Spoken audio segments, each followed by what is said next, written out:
Sir जैसा कि मैं देख रहा हूँ लगातार गुरु शिष्य जॉब महोत्सव के आयोजन रखने जा रहे हैं।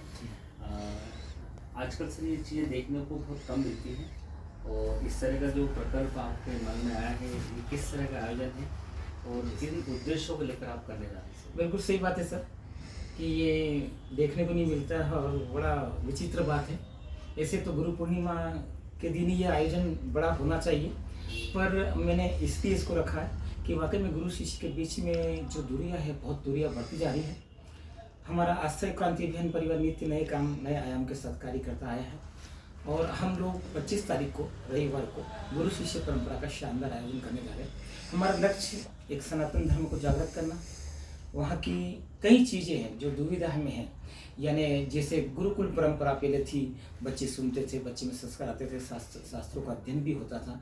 कई लोग चाहते भी थे कि गुरुकुल परंपरा हो ताकि लोग में समरसता, सामंजस्यता और एकाग्रता बनी रहे। इस उद्देश्य को लेकर 3 सब्जेक्टों को लेकर बहुत अच्छी बात हम करने जा रहे हैं।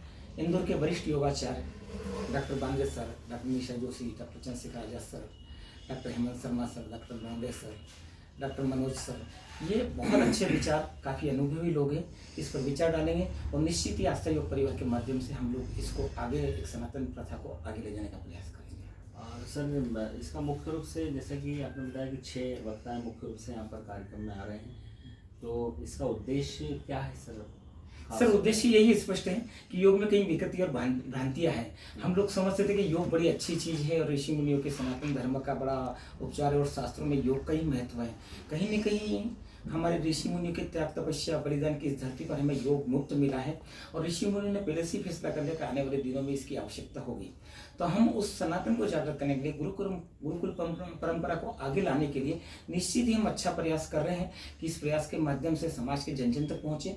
केवल ये ऐसा नहीं कि भाषणबाजी हो और भाषणबाजी के बाद खत्म हो जाए।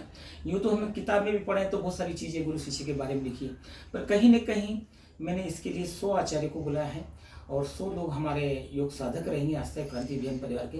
निश्चित ही समाज के जन जन तक इसका प्रभाव पड़ेगा और हम इसको इम्प्लीमेंट करेंगे, जमीनी स्तर पर कार्य करने का प्रयास करेंगे और सब योगाचार्य मिलकर इंदौर के, मेरा ऐसा विश्वास है कि अपनी अपनी क्लास में इस परंपरा को लागू आगे करेंगे। क्योंकि प्राय इस तरह का जो आप प्रयोग कर रहे हैं, चूँकि ये सब चीज़ें गुरु शिष्य परंपरा एक तरह से लुप्त हो रही है। आज अगर देखा जाए तो सिर्फ गुरु पूर्णिमा के दिन ही गुरु को याद किया जाता है, वो भी बताया जाता है कि आज गुरु पूर्णिमा है और इवन गुरु ही बताता है कि कल गुरु पूर्णिमा है। और कहीं ना कहीं शिष्य कम हो रहे हैं और गुरुओं का जो मान महत्व वो कम हो रहा है। बहुत अच्छी बात है कि सारे शिष्य गुरु बन रहे हैं और गुरु कई लोग मैंने तो गुरु की भी थोड़ी सी इसमें मिस्टेक हो सकती है कि कई बार गुरु थोड़े से ऊपर चले जाते तो वो सिंहासन से नीचे नहीं उतरते हैं, जबकि सारे गुरुओं को सिंहासन से नीचे उतरकर जमीनी स्तर पर कार्य करना चाहिए, उनको फॉलोअप लेना चाहिए ताकि शिष्य का काम शिष्य तक सीमित रहे। शिष्य अगर गुरु भी बनता है तो उसकी कुछ क्वालिटी हो और उसका एक अध्ययन होना चाहिए, एक अनुभव होना चाहिए सनातन का, और सनातन के कई शास्त्रों का अध्ययन का ज्ञान भी होना चाहिए ताकि वो ऐसा हो। हम लोग सच में गुरुकुल परंपरा के जब बारे में सुनते थे ना तो ऐसा लगता था कि एक आहट अलग एक खुशी महसूस होती कि आप गुरुकुल परंपरा से हैं। तो उस परंपरा को लाने का मैं पूरा प्रयास कर रहा हूँ। हम सब लोग मिलकर, इंदौर के सारे आचार्य मिलकर, आस्था योग परिवार मिलकर ये काम करने जा रहा है। सर बहुत अच्छा प्रयोजन है, निश्चित रूप से देश समाज के लिए बहुत अच्छा रहेगा, क्योंकि अभी हम देख रहे हैं कि सोशल मीडिया के माध्यम से लोगों को जानकारी, अनुभव और ज्ञान तो इतना हो गया कि लोगों में सुनने की क्षमता नहीं है। आज व्यक्ति एक कोई भी साधक हो या कोई भी शिष्य अगर हम बात करें तो वो सुनना कम पसंद करता है, सुनाना ज़्यादा पसंद करता है। अगर हम किसी बारे में अगर जानकारी भी देते हैं तो उसको लगता है कि उसको थोड़ी भी जानकारी भी उसके लिए पर्याप्त है, और जबकि ये बहुत एक ये बोल सकते हैं बहुत खतरनाक है देश और समाज के लिए, जिसको बोल सकते हैं अधूरा ज्ञान खतरनाक।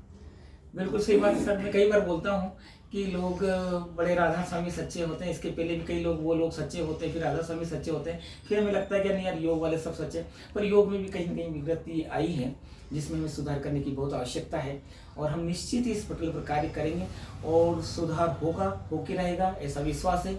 मैं सभी इंदौर के सारे आचार्य को निवेदन करूंगा कि हम इस पटल पर काम करें। हम जितनी भी साधक को योग सिखाते हैं, योग कराते हैं, उन्हें केवल योग ही नहीं, उन्हें शारीरिक, मानसिक, आध्यात्मिक, भावनात्मक, बौद्धिक और सामाजिक सामाजिक स्तर पर भी फिट करें, ताकि स्वस्थ शरीर, स्वच्छ मन और सभ्य समाज का निर्माण हो। ऐसी मेरी भावना है।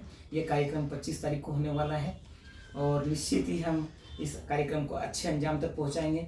और वेलकम बहुत शानदार होगा, सभी आचार्यों का अच्छा खाना रखा है, उनके विचार अच्छे होंगे, इनके विचार समाज के जन जन तक पहुँचेंगे।